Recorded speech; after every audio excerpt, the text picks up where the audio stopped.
Unit 8.2 is the Pythagorean Theorem. The Pythagorean Theorem. We're going to use the Pythagorean Theorem when we know two sides of a right triangle and we want to know the length of the third side. The Pythagorean Theorem is in my Algebra 1 textbook on page 177 if you need some more examples. In a right triangle, remember a right triangle is a triangle with one right angle. The side across from the right angle is called the hypotenuse. The other two sides are called legs. We label the hypotenuse as the C, and we label the legs one as A and one as B, and it really doesn't matter which leg you call A and which leg you call B, but it is important, imperative, mandatory that you call the one across from the right angle the hypotenuse C. And in the Pythagorean theorem, it's the C square that goes all by itself. So hypotenuse C square is equal to legs A square and leg B square, or hypotenuse square equal leg square plus leg square. The side opposite the right angle is the one that always goes on a side by itself, C. Okay? Example. We have a right triangle. We're looking for the hypotenuse, which is the C. So we're going to use C squared equal A squared plus B squared, or A squared plus B squared equals C squared. So hypotenuse X squared equal one leg, which is 4 squared, plus the other leg, which is 3 squared. Now at this point, it's order of operations. We're going to do anything we can to simplify. We can do the exponents. We're going to have x squared equal 4 squared is 16, 3 squared is 9. We're going to do anything we can to simplify. We can do the addition and we get 25. We've done all we can do to simplify. There's not variables on both sides, so it's time to undo. You undo the square with the square root. Now, on page 26 of the Algebra 1 text, example 5, we talked about getting rid of the square with the square root. And we said when we actually take the square root ourselves, we have to say plus or minus. So we would have x is equal to the positive square root of 5, or x is equal to the negative square root of 5, and get both answers. But we're looking for a distance, and we know that distance is always positive, so that little plus or minus is not going to apply when we're looking for the distance of something. And so we're just going to take the square root and use the positive value, you see. Okay?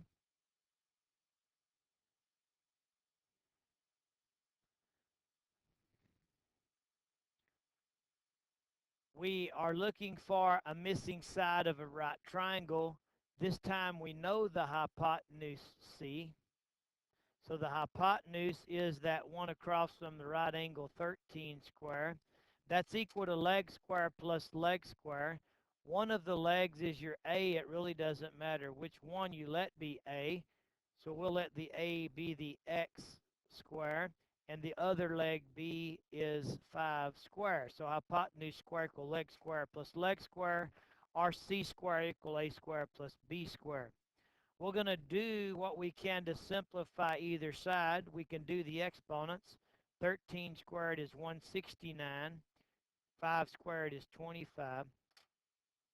There's nothing else we can do to simplify, so it's time to undo.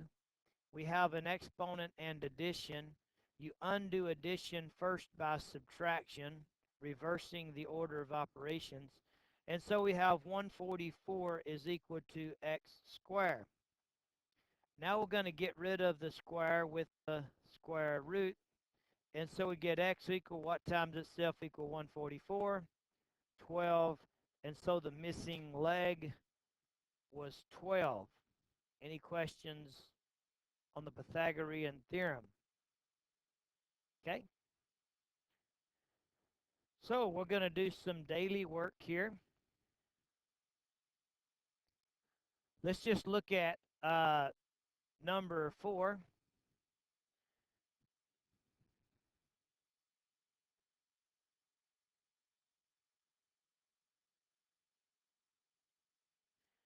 Number 4, we're looking for a missing side of the right triangle, and the one we're looking for is the one across from the right angle, so it is our C.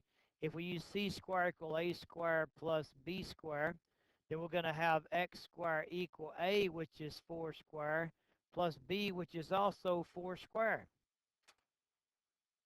Notice that your A and B were both 4. So we're going to do the exponents and get X squared equals 16 plus 16. We can do the addition and get X squared is equal to 32. We're going to undo the square with the square root. If you can think of 32 as the square root of 16 times the square root of 2, 16 is its largest perfect square factor whose square root is 4. You would get 4 square roots of 2. Or you could take the 32 and break it down into the product of its primes. Would make a new radical, 2 times 2 times 2 times 2 times 2. You would circle sets of 2. You would make a new radical. From each set, you would bring one out. What did not get circled in a set would go back in. If there's more than one out, you multiply. If there's more than one in, you multiply. Either way, it simplifies to 4 square root 2. So you cannot solve all of these problems without knowing how to simplify radicals. We do not take decimal answers. If you go to your calculator and you do square root 32, it never repeats or terminates, and we don't allow you to round. We want exact answers. 5.66 would not be an exact answer, and it would be counted incorrect. The correct answer is the exact answer, written in simplest form, 4 square root 2. Okay? All right?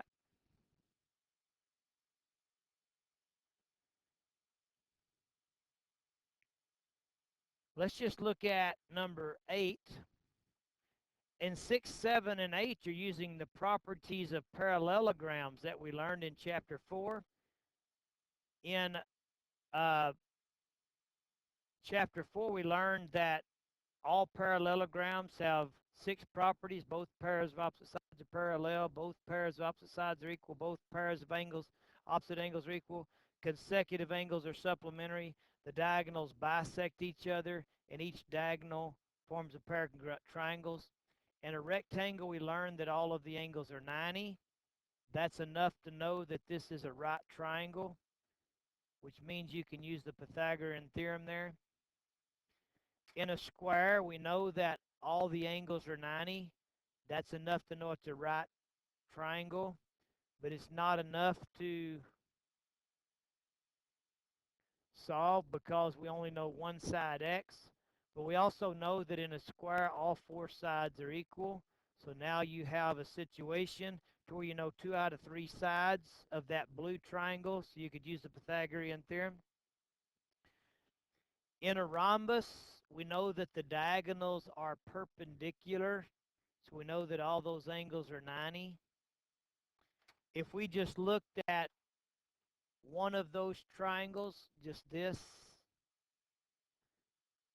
we've got a 24 and an X, and we know it's a right triangle because the diagonals are perpendicular in a rhombus. But we need another deal, another side. We know that a rhombus is a quadrilateral with 4 equal sides. So that gives us 2 out of the 3 sides of that little red right triangle. So let's go ahead and solve that one. On that one, the hypotenuse is the 26, right? It's the one across from that right angle. So c squared equal a squared plus b squared. The hypotenuse is 26 squared equal one of the legs x squared plus the other leg 24 squared. We're going to do the exponents. 26 squared is 676 is equal to x squared plus 24 squared is 576. There's nothing else we can do to simplify. The variable is not on both sides, so we're going to start undoing. We undo addition first by subtraction. Remember, when you undo, you reverse the order of operations. Sally, Aunt dear, my excuse, please, using inverse properties. And so we're going to have 100 is equal to x squared. We get rid of the square with the square root. Square root means what times itself equal. What times itself equal 110. You notice the whole time we're working problems, we're saying math rules. You just got to be able to quote the book, the algebra book and the geometry book, and be able to say the math as you do the math, okay? Any questions so far?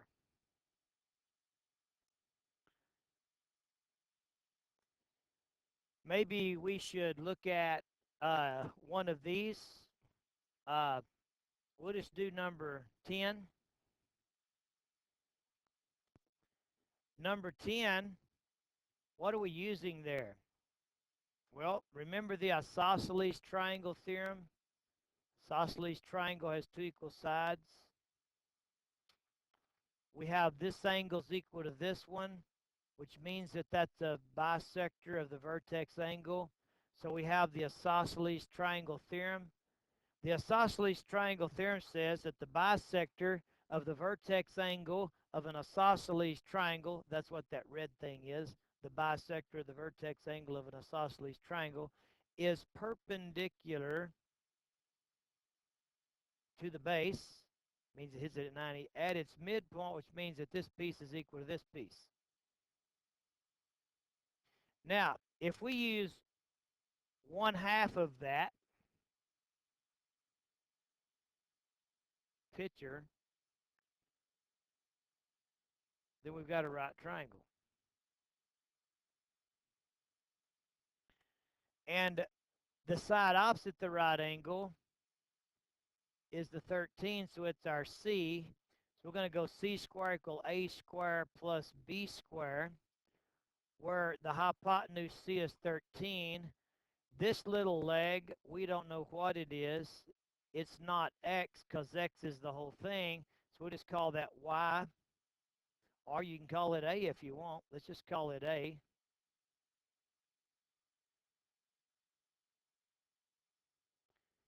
So A squared plus the other leg, which is 12 squared.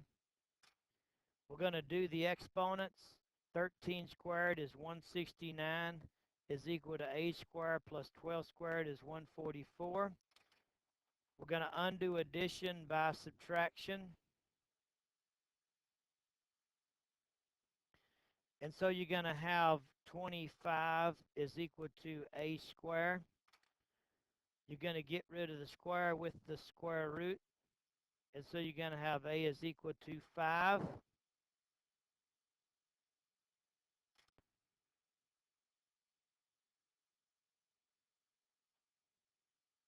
So that little piece is 5. Remember that red thing is the bisector of the vertex angle of an isosceles triangle, which is perpendicular to the base at its midpoint. So divided it into equal pieces, so that's 5. The other piece is 5, and so the whole thing x is 10. Any questions on number 10? So 9, 10, and 11, you were dealing with the isosceles triangle theorem, and it created right triangles because the bisector of the vertex angle of an isosceles triangle is perpendicular. That means it hits at 90 to the base at its midpoint, okay?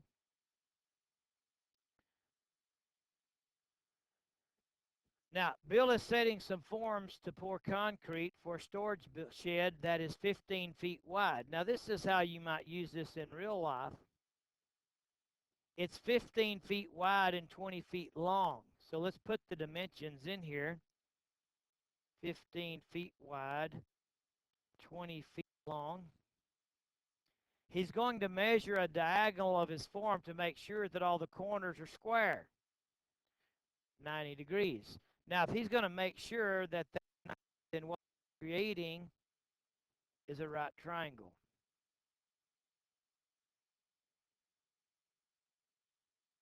How long should the length of the diagonal be? Well, it's the C of the right triangle. So we can use the Pythagorean theorem. The theorem says C squared is equal to A squared plus B squared. That's the theorem that we would use. And so we would take C squared is equal to one of the legs, 12 squared, plus the other leg, 20 squared. We're going to do the exponents. C squared equal 144 plus 400.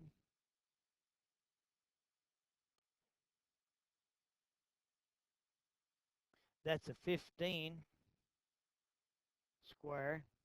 I apologize. So that's a 225 plus 400. So C squared is equal to 625 when you add. To get rid of the square, you take the square root, and so we would get C is equal to 25. So the diagonal would need to be 25 feet long. So if he gets his forms, this forms all nailed together,